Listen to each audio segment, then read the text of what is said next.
বিশ্ব উষ্ণায়ন দূরে রাখতে এবং দূষণ রোধে দরকার সবুজের অভিযান। আর তাই সবুজে শ্যামলে এই পৃথিবীকে সাজিয়ে তুলতে বৃক্ষরোপণ উৎসব পালিত হল পূর্ব বর্ধমান জেলার মঙ্গলকোট ব্লকের গণপুর উচ্চ বিদ্যালয় সংলগ্ন মাঠে। আগামী প্রজন্মের কাছে এই ধরাধামকে বাসযোগ্য করে রাখার অঙ্গীকার করে 50টি বৃক্ষ চারা রোপণ করা হল এই দিন 26 জুলাই 2024 শুক্রবার।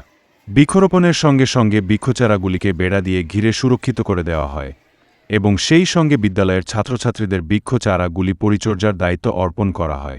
বৃক্ষচারাগুলি পরিচর্যা এবং তাদের বড় করার কাজে সফল হলে ছাত্রছাত্রীদের আগামী দিনে পুরস্কৃত করার পরিকল্পনা নেওয়া হল বিদ্যালয়ের পক্ষ থেকে। বিশেষ সংবাদদাতা, ব্লু লাইট নিউজ। আজকে গণপুর উচ্চ বিদ্যালয়ে যে বৃক্ষরোপণ উৎসবটা শুরু হয়েছে সেটা একটা পর্যায়ে এসে পৌঁছে গেছে।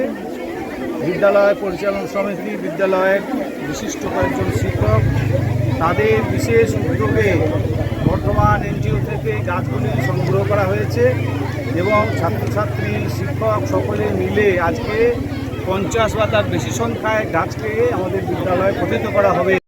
গাছ লাগানো মানে আমরা দেশের দশের উন্নতি করছি, নিজেদের উন্নতি করছি।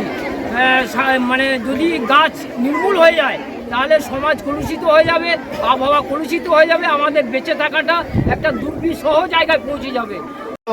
গাছগুলোকে মানুষ করার ক্ষেত্রে আমরা একটু অভিনবত্ব নিয়েছি, যেমন প্রত্যেকটা ছাত্রকে আমরা গাছের দায়িত্ব দিয়েছি যারা এই গাছগুলোকে দেখাশোনা করবে এবং আমরা পরবর্তীকালে আমাদের হেডমাস্টার মশাই বললেন, সভাপতি স্যার বললেন যে তাদেরকে পুরস্কৃত করার ব্যবস্থা রাখা হচ্ছে যাতে তারা আরও উৎসাহিত হয় এই গাছগুলো লাগানোর ক্ষেত্রে এবং সেগুলোকে মানুষ করার ক্ষেত্রে। তো এটাও একটা ভালো দিক যেটা আমার খুব ভালো লাগছে।